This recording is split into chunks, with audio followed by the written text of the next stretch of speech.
Alright guys, we're back finishing up a few things. As you can see, we're getting quite a ways here, getting down to the nitty-gritty stuff. One thing I wanted to touch on here is the coolant hose. I would say while you're running this hose here, the turbo's out of the way, it's a lot easier to grab this coolant hose here, pull your fitting, your coolant Y off, take the quick connect off, take it off and put it on a bench. Because you can put this end of the hose on the bench and press down on the Y, because there is a huge expansion point that's got to go up and over. And with the turbos in the way and everything, I just fought it left and right. So I finally pulled it all apart. But you do have to pull the throttle body to get enough clearance to get the quick connect off. So we did that. This was the other thing. We got this hose here, and on the 17 model, this used to run up over here to some kind of other breather, but I don't have that. So I ended up capping that off. And then this is the other thing, we untape all this here and you'll cut that line off and cap it right to there. Pretty easy stuff there so far. I did run the coolant hose, or the coolant pipe I should say, down over to here, and I zip tied the fan wiring to the bottom of it with some wire loom. This hose here, I did take the stock lower radiator hose and I cut off the 90° in it. The 90, I guess, with the hose they sent, I screwed it up and did not cut it in the right place, so it wasn't much of a 90, and it was stuffed in the air filter a lot harder than that. But I did get this crankcase hose run to here as well. All the boost, wastegate, blow-off valve, all that hose is run. Everything is getting right, coming along. I will put this main charge hose into place as I went ahead and popped that on. And for right now, as you can see, I don't have any bolts in the front grille, but I do have the grille on it. And I did not pop it all the way in yet, just because I did have the clamp on the main boot here on that 90 that I just showed you. The nut threads pulled, and anyway, I had to pull it back off, so I'm a little worried about trying to push the main pipe back into that and get it on there without having to pull this front section off. I did put it on a little early, just because I'm by myself here and I ended up with some help. So I grabbed their help to try and put the front section on it so far. Okay, so I know I didn't make a video of removing the front grille fascia. So I'll go ahead and show you how to get the inner fender ones and where that bolt is. Get a light here. So you can see right there is the screw that you got to take off here.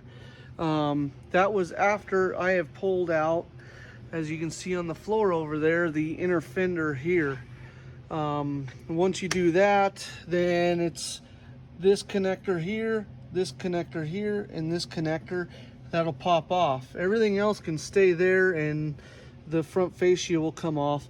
Of course, you still will have to remove the upper one here, along with all the bolts right here along the side, and then there is the one hidden bolt right there. So okay, so we're finishing up this install here on the Hellions. We're getting super close. Wanted to show you guys, I don't know how I'll get a good zoom of this, but this was the undercover. That was the full width. And wanted to show you how they sent a template and we cut out around this pipe here. Actually did a really nice job, pretty easy, not much material taken out, fit up there well. And then this is actually a second shield here that we had to drop in. But overall, everything's looking pretty good. It's all bolted up. I got the vacuum lines plumbed up here to the wastegates, and everything's looking pretty solid. So what we're gonna do from here is drop it down. I went ahead and got my X4 updated finally. Got the Palm Beach configuration file downloaded onto it, so I'm going to go ahead and put it in the car, and then I will need to put the booster pump in it, and then we can light it off for the first time. Also, one thing that probably wanted to mention, and I'll bring the car down, the cooling system is having a harder time taking coolant. I've put a gallon in it right now, thinking it would probably drain. It's sat overnight here so far, but it is not wanting to take any more, and I know more than a gallon came out of this thing. So I may have to, and it might stop you guys from doing this as well, probably need to get the cooling system into a vacuum before you go in and fill it up. Probably be a good idea to vacuum the whole fuel system or a cooling system and then fill it with coolant that way. I think it'd be much easier and probably get all the air pockets out. Here it is.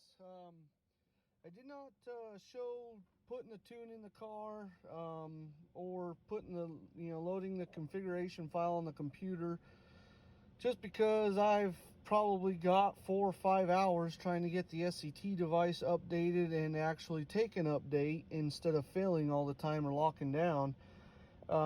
Took me quite a while to get that figured out, and by the time I had it all done, it failed so many times on the car that I just ended up not recording it. So I do have it downloaded into it. This is the device I used. It is just a base tune right now. It's not one that Palm Beach says I can go drive on. They want me to put this in and basically data log idle and a few revs, and that's it for right now. So with that being said, here we go. Let's see if everything clears.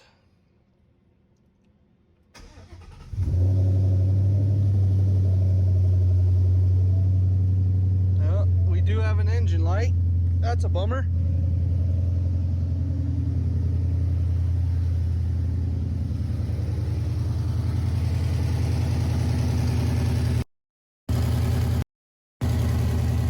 I think I hear an exhaust leak though.